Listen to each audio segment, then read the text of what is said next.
আসসালামু আলাইকুম রহমতুল্লাহি ওবরকাতুহু। সম্মানিত দর্শক, সেনাবাহিনীর প্রধান জেনারেল ওয়াকারুজ্জামানকে নিয়ে কিছু খোলামেলা কথা বলা দরকার। এই মুহূর্তে তাকে নিয়ে যে অপপ্রচার চলছে অথবা তাকে কেন্দ্র করে যে প্রচার চলছে পক্ষে এবং বিপক্ষে, এটা আমাদের দেশের জন্য কতটা কল্যাণকর এবং তার জন্য কতটা ঝুঁকি, অর্থাৎ জেনারেল ওয়াকারের জন্য কতটা ঝুঁকি। তিনি আসলে কি করছেন, কি চিন্তা করছেন, তার শক্তি কতটুকু, সামর্থ্য কতটুকু এবং এই মুহূর্তে তার পক্ষে কতটুকু করা সম্ভব, এই বিষয়গুলো নিয়ে মোটামুটি খোলামেলা আলোচনা করব।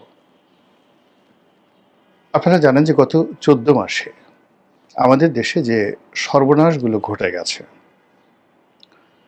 সেই সর্বনাশের প্রেক্ষিতে এখন যে বিষয়গুলো নিয়ে আলোচনা হচ্ছে বা অতীতে হয়েছে এবং এখনো পর্যন্ত চলমান, তার মধ্যে 1 নম্বর হলো ডক্টর মোহাম্মদ ইউনূস কতদিন থাকবেন। তার এই সরকার কি সেনা সমর্থিত সরকার নাকি আমেরিকা সমর্থিত সরকার? 2 নম্বর হলো যে তারেক রহমান সাহেবের সঙ্গে সেনাবাহিনীর সম্পর্ক কেমন।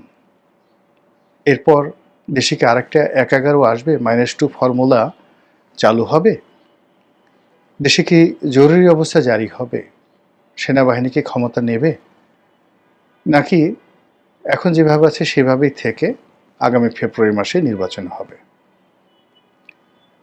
এর বাইরে সেনাবাহিনীর নেতৃত্বে জনাব ওয়াকারুজ্জামান এখন যেভাবে আছেন সেভাবে থাকবেন, নাকি ডিসেম্বর মাসে তিনি চলে যাবেন, নতুন কেউ আসবে বা তার আগে তাকে অবসরে পাঠানো হবে।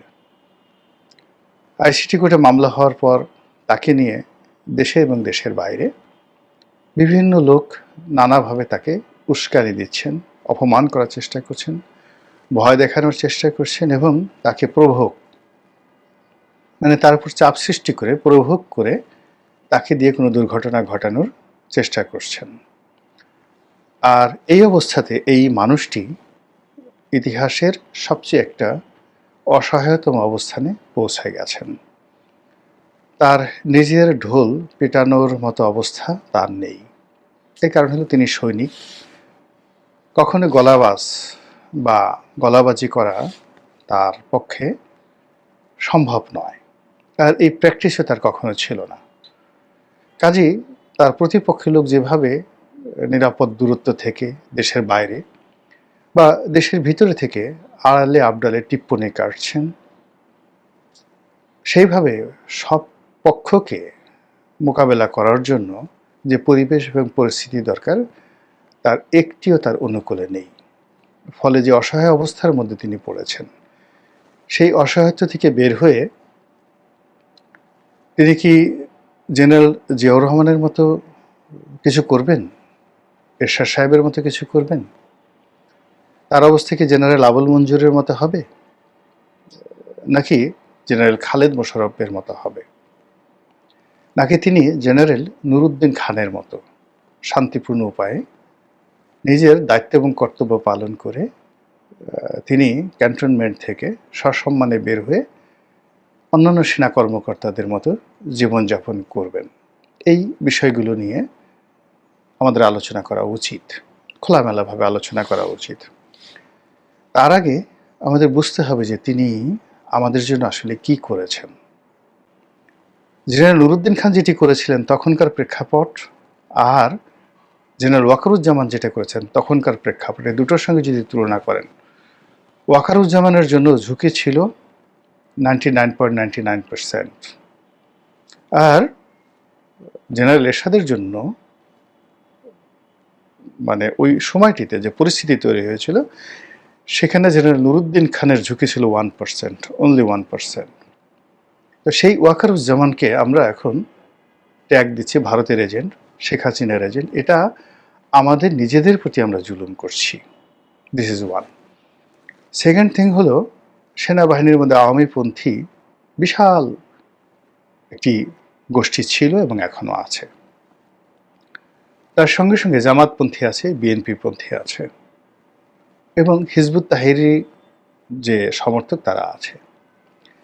এই যে ৪-৫টি গ্রুপ, তার সঙ্গে যারা রিটায়ার্ড সামরিক কর্মকর্তা আছেন, তাদের পন্থী প্রভাবাধীন অফিসাররা রয়েছেন।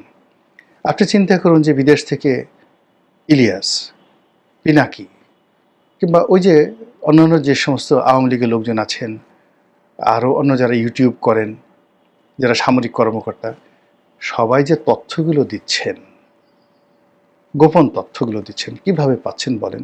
ভিতর থেকে এই কথা তো আমরা পাচ্ছি না। নিঃসন্দেহে কেউ না কেউ এই খবরগুলো দিয়ে দিচ্ছেন, এবং সেই খবর দেওয়ার ফলে কি হচ্ছে, জেনারেল ওয়াকারুজ্জামানের টেলিফোন সংলাপগুলো পর্যন্ত ঝুঁকির মধ্যে পড়ে গেছে। এই যে একটি অবস্থা, সেই অবস্থাতে তার যে টিকে থাকা, তিনি যে 14 মাস টিকে আছেন, এটাই আমার কাছে একটা বিস্ময়কর, যেটি খালেদ মোশাররফ পারেননি। খালেদ মোশাররফ মানে 1 মাসও টিকে থাকতে পারেননি, 15 দিনও টিকে থাকতে পারেননি, তাকে চলে যেতে হয়েছে। তো সেই দিক থেকে ওয়াকারুজ্জামান কিন্তু এখন পর্যন্ত টিকে আছেন।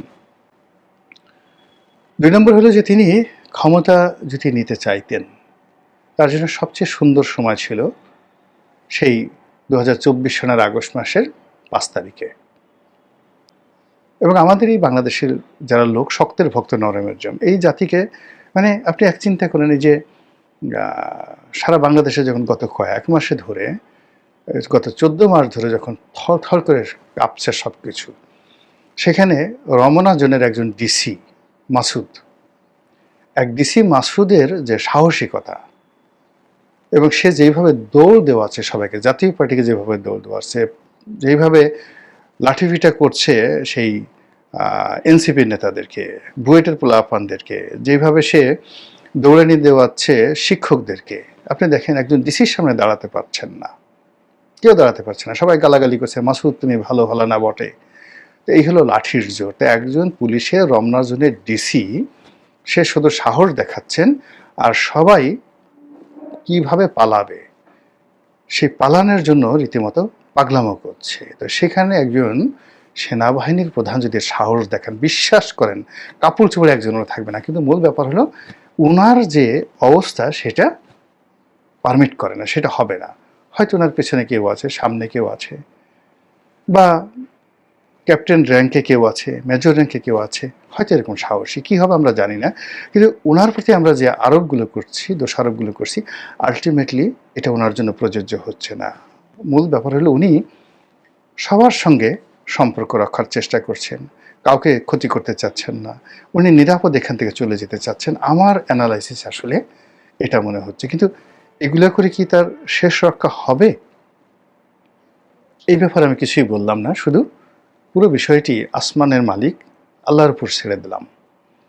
তিনি যদি ভালো চিন্তা করে থাকেন, ভালো কাজ করে থাকেন, এবং গুড ডিডস থাকে, আমল ভালো থাকে, পৃথিবীর কোনো শক্তি নাই তাকে ক্ষতি করার।